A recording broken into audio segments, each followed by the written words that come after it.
New York বিশ্বের অন্যতম ব্যস্ত শহর। এই শহরে ইতিহাস গড়তে চলেছেন ৩৩ বছর বয়সী এক তরুণ, যিনি কিনা দক্ষিণ এশীয় বংশোদ্ভূত মুসলিম রাজনীতিক। তার নাম জোহরান কোয়ামে মামদানি।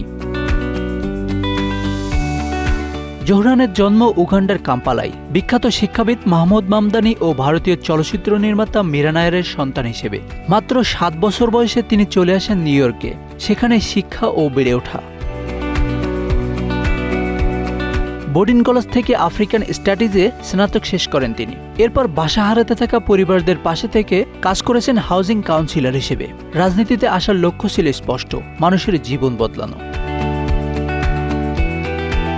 চলতি বছরের শুরুতেই মামদানি বিয়ে করেছেন ২৭ বছর বয়সী সিরীয় শিল্পী রামা দোয়াজিকে। তিনি ব্রুকলিনে থাকেন। রামার কাজ the New York, the Washington Post ও ভাইসের মতো আন্তর্জাতিক প্রকাশনায় প্রকাশিত হয়েছে। তিনি অ্যানিমেশন ও সিরামিক শিল্পেও কাজ করেন।